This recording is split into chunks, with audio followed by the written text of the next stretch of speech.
मैं इतना ही कहूँगा, ये शायर ने खूब कहा है, दीगरा राह नसीहत, खुद राह फसीहत।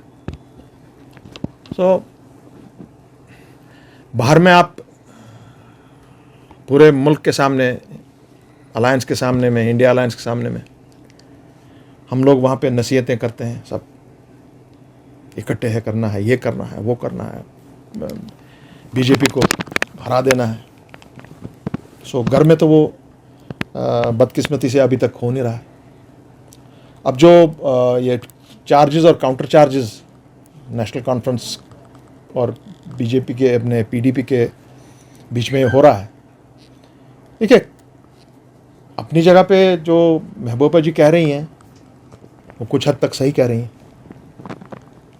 मगर कुछ हद तक वो सही नहीं कह रही हैं, क्योंकि लास्ट में हमने डॉक्टर फारूक साहब से बात करके, जब मैं उनसे, महबूबा जी से भी मिला, उनने कहा हाँ हम बहुत टाइम से मिले नहीं हैं और 18 को मीटिंग फिक्स करेंगे और 11:30 बजे करेंगे, तो आप इतला कर दीजिए सबको, तारिक आमी साहब को, महबूबा जी को। तो वो उस वक्त मैंने एकदम से कोशिश की इनसे मिलने की और हमने बात भी की, तारिक आमी साहब ने भी बात की और कहा गया कि हमने बताया कि डॉक्टर साहब वापस आएंगे 18 को सवेरे, क्योंकि इनको दोनों को जाना था इसके मीटिंग के लिए, अलायंस की मीटिंग के लिए, बॉम्बे शायद थे उस दिन। तो उसके बाद में उनने कहा कि नहीं 18 को हमसे नहीं होगा, तो उसके एक आध दिन रुक जाइए। तो हम 2 दिन फिर रुके, 2 दिन के बाद फिर से बात की, तारिक आमी साहब ने मैसेज वगैरह की, फिर मैंने दोबारा इनसे कहा कि नहीं अब मिलना चाहिए, तो उनने माजरत जाहिर की कि नहीं अब नहीं होगा, अब इलेक्शंस के बाद मिलेंगे। मेरा कहना है कि जैसे मैंने पहले कहा, जो उन्होंने बात की अपने इसमें कल अपने प्रेस कॉन्फ्रेंस में, कुछ हद तक बहुत बातें जो थी जो उनने सही कही कि क्या वजह हुई, इतनी दूरी हो गई नेशनल कॉन्फ्रेंस से, और चूँकि और उसके बाद मगर हमने कहा था कि चलिए हम मिलते हैं, we will agree to disagree, मगर मिलें तो एक बार। मेरा आज ये कहना होगा कि एक दूसरे पे आप इल्ज़ाम तराशियां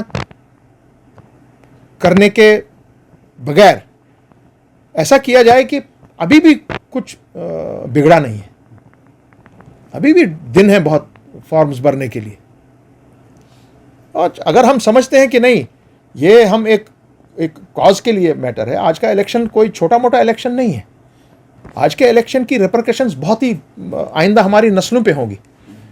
और हम किसी भी जमात, चाहे वो नेशनल कॉन्फ्रेंस है, चाहे पीडीपी है, चाहे कांग्रेस है, चाहे हमारी जमात है, कोई भी जमात हो, आप ये नहीं कह सकते हैं कि जी मैंने वोटर को खरीद के अपनी जेब में रखा हुआ है। नो नो नो, ये गलत बात है। फाइनली वोटर को डिसाइड करना है मैं किसको वोट दूंगा, वो कितनी भी बड़ी जमात हो या कितनी भी छोटी जमात हो। मैं आज भी दोनों हमारे जो पीएचडी के मेंबरान हैं नेशनल कॉन्फ्रेंस, अपने पीडीपी, इतनी ये दूरियां होने की संभावना है अब, तो मैं अभी भी कोशिश करूं, मैं गुजारिश करूंगा उनसे, कश्मीर की तरफ देखिए, यहाँ के लोगों की तरफ देखिए, उनकी बका की तरफ देखिए, हमारे बच्चों की तरफ देखिए, और किसी तरीके से कोई ऐसी चीज़ यहाँ पे ना हो कि हम कल सब पछताएं कि ये क्या कर दिया हमने, 1 सीट के लिए हमने या 2 सीट के लिए क्या किया। आपको लगता है? देखिए अब दूसरा एक मुश्किल आज सामने में आएगी कि भाई अगर फिर अलायंस का कैंडिडेट कौन है, हमारे कश्मीरी पंडित भाइयों को बाहर से वोट करना है, उसको किसको वोट करना है? अलायंस का तो कोई कैंडिडेट होना चाहिए ना। क्या वो पीडीपी का कैंडिडेट होगा या नेशनल कॉन्फ्रेंस का होगा? कांग्रेस को किसको सपोर्ट करना है?